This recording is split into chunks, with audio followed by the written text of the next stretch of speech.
The air in Port Royal was thick with the smell of salt, rum, and the sweat of men who lived and died by the sea. Captain Elias Vance, known throughout the Caribbean as the Shadow, was a man forged by this world.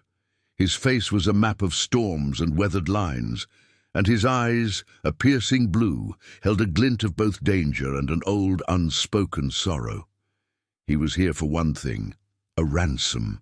A rival merchant, a man named Sterling, had cheated Vance's crew out of a fortune, and Vance planned to take the man's son as collateral. Under the cloak of a moonless night, Vance and his first mate, a towering, loyal man named Finn, slipped through the labyrinthine streets. They found Sterling's lavish home, a symbol of the very greed they despised. Finn disabled the guards while Vance moved silently inside. He located the boy's room, a chamber filled with fine toys and silk sheets. The child, a boy with dark curls, slept soundly. Vance moved with practiced efficiency, a ghost in the night. He wrapped the boy in a blanket, intending a swift and clean abduction. But as he turned to leave, a small sound from another corner of the room stopped him. Another boy, younger, with bright red hair, was sitting up in bed, his eyes wide and trembling with terror. He saw Vance, and his fear was a palpable thing. Vance froze. Sterling's son was known for his dark hair. This child was not him. A mistake, a grave, dangerous mistake. But it was too late. The commotion had alerted someone downstairs. Footsteps thundered on the stairs. With a curse under his breath, Vance made a split-second decision. He couldn't leave a witness. He scooped up the red-haired boy as well, holding him close and hushing him. "Stay quiet," he whispered, his voice a low rumble, "or you will be hurt." The boy didn't scream. He simply clung to Vance's coat, his small body shaking. They escaped through the window, just as Sterling burst into the room, his enraged cries echoing in the night. Back on the ship, the Tempest's heart, the red-haired boy was a silent, petrified presence. He was just a child, no older than 7, with a face full of freckles and eyes as blue as the sea. He stared at Vance, and the fear was written all over him. He thought he was being taken to his death. Vance, who had always dealt with the harsh realities of life with cold pragmatism, found himself in an unfamiliar situation. He had a reputation for brutality, but he had never harmed a child. This boy was an innocent mistake, a variable he hadn't planned for. Finn, ever the pragmatist, suggested they ransom him too. Vance shook his head. "No, he is not the one we came for. Sterling won't pay a shilling for him. He will only cause us trouble." He paced the deck, the salt spray misting his face, trying to decide what to do. The boy, whose name he learned was Samuel, watched him from a distance, a small, lost figure in a world of hardened men. Vance's heart, a thing he rarely acknowledged, felt a strange, uncomfortable pang. He couldn't bring himself to abandon him, but keeping him was a risk. He had to think of his crew. As the sun rose, painting the sky in fiery colors, Vance walked over to where Samuel sat, huddled on a crate. He knelt down, bringing himself to the boy's level. "I won't hurt you," Vance said, his voice softer than he intended.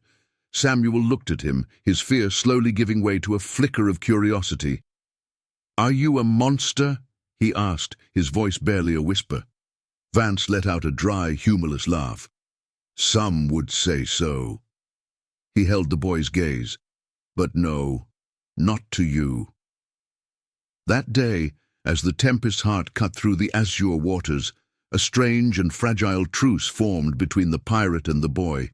Samuel began to observe Vance, noticing the captain wasn't the demon he expected. He was stern, yes, but he treated his crew with a surprising respect. He wasn't cruel. He wasn't a monster. The boy's fear started to dissipate, replaced by a cautious trust. Weeks turned into a month. Samuel became a fixture on the Tempest's heart. He was a bright, curious child, and he quickly adapted to the rhythm of life at sea. He listened to the sailors' tales, learned to tie a few simple knots, and even began to eat the tough, simple food with gusto. His laughter, a sound that had been absent for so long, started to echo across the deck, a small bright spot in a world of endless grey. Vance, in turn, found himself changing. He would spend hours with Samuel, teaching him about the stars, explaining the names of the rigging, and sharing stories of his own childhood, a life far removed from the sea. He discovered a patience he didn't know he possessed. The cold, hardened shell he had built around himself began to crack. He saw the world through Samuel's eyes, a world of wonder and endless possibility. But the peace was not to last. One evening, as the sun dipped below the horizon, painting the sky in shades of orange and pink, a lookout spotted a ship on the horizon. It was a Royal Navy frigate, swift and powerful, its cannons glinting menacingly in the fading light. A Royal Navy ship meant one thing: trouble. But this wasn't just any ship. The captain was Commander Julian Sterling, the very man Vance had tried to ransom. He had not only found them, but he was also seeking revenge. He was relentless, a man consumed by his need for vengeance against the pirate who had humiliated him in his own home.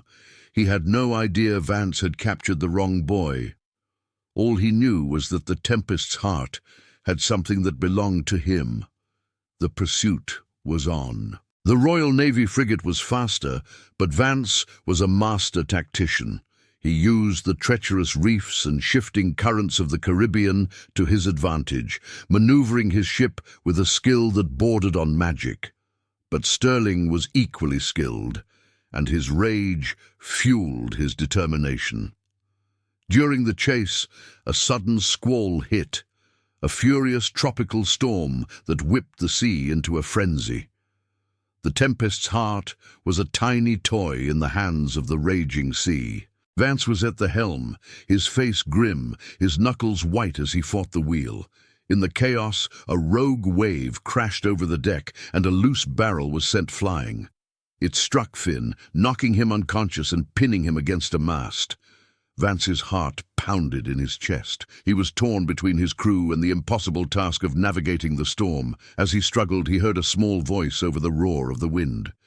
"Captain, look!" Samuel, his face pale but determined, pointed to a thick rope that had been torn loose.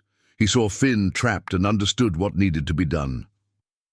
Vance, with a nod of gratitude, used the moment of distraction to secure the wheel.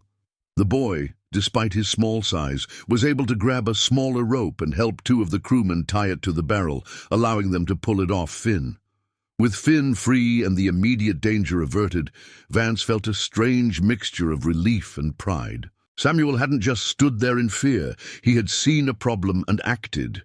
In that moment, the boy was no longer just a burden or a curiosity. He was a part of the crew, a part of Vance's life in a way he never expected. He knew then that he could not, would not, ever give him up. As the storm subsided, revealing a sky full of stars, Vance looked at Samuel, who was now shivering in the cold. He wrapped his own coat around the boy's shoulders. "You saved him, Samuel," he said, his voice thick with emotion. The boy looked up at him, his blue eyes shimmering with exhaustion and something else: trust. "You would have done the same for me," he said simply. The truth of his words hit Vance like a physical blow. He had, in his own way, been saving the boy from the moment he took him, but in doing so, Samuel had, without knowing it, been saving him too. The final confrontation was inevitable. The chase led them to a hidden cove, a place known only to a few. Sterling's frigate, damaged but still formidable, cornered the Tempest's heart. Sterling hailed them, his voice full of hatred, echoing across the water. "Vance, give me what's mine! Give me the boy, and I might spare your crew!" Vance's crew bristled with anger, but he held up a hand. He saw the look on Sterling's face, the venom in his eyes. This was about more than a stolen child. This was personal. Vance stepped to the railing, Samuel by his side. "You took the wrong boy, Sterling," he roared. "This one is not yours. This one is mine." Sterling's face contorted in disbelief. He had spent weeks hunting them. Convinced Vance had his son. The pirate's words made no sense, and his rage intensified. He ordered his cannons to fire. A storm of iron and wood rained down on the Tempest's heart. Vance's crew fought back with everything they had. The deck became a chaotic battlefield of smoke, splinters, and the roar of cannons. Vance was everywhere at once, leading his men, his movements a blur of controlled violence. He fought not for gold, not for reputation, but for the boy he had come to see as his own. Amidst the chaos, a splintered piece of wood struck Vance's head. He staggered, blood trickling down his face, his vision blurring. He was cornered. Sterling, seeing his chance, prepared to board. Suddenly, a small figure darted out from behind a crate. It was Samuel. He grabbed a forgotten pistol from a fallen sailor and with a shaky hand pointed it at the approaching Marines. His face was a mask of sheer terror, but his eyes held a defiant determination. "Stay back!" he screamed, his voice small but firm. "Leave him alone!" Sterling's men faltered, momentarily stunned by the sight of the boy. Sterling's face twisted in disgust. He was just a boy, and he was protecting the pirate. It was an unbelievable sight. The brief moment of hesitation was all Vance needed. He recovered, grabbing a cutlass and fighting his way back to Samuel. He stood in front of the boy, a shield of flesh and blood. "Run, Samuel!" he roared. "Now!" But the boy did not run. He stood his ground. This display of loyalty, of a child defending a man who had kidnapped him, was not lost on Vance's crew. They fought with renewed vigor, a unified force against the approaching enemy. With their combined strength and Vance's masterful leadership, they were able to turn the tide. They disabled Sterling's cannons and managed to damage the frigate enough that Sterling was forced to retreat, his face a mask of shock and defeat. When the smoke cleared, the Tempest's heart was a mess, but her crew was alive, and her captain was standing, bruised but victorious. Vance knelt before Samuel, pulling the boy into a fierce, protective embrace. It wasn't just gratitude. It was an act of a man who had discovered a love he never knew he was capable of. The boy's small arms wrapped around his neck, a silent promise of a future they would build together. "You're one of us now, Samuel," Vance said, his voice husky with emotion. "Always." The sun rose on a new day, washing the blood from the deck and painting the sea in hues of gold. Vance and his crew sailed into the sunrise, a crew of pirates, but no longer just that. They were a family, forged by a boy's trust and a captain's unexpected change of heart. They were a testament to the fact that even in the darkest of lives, a small light of humanity could shine through and change everything.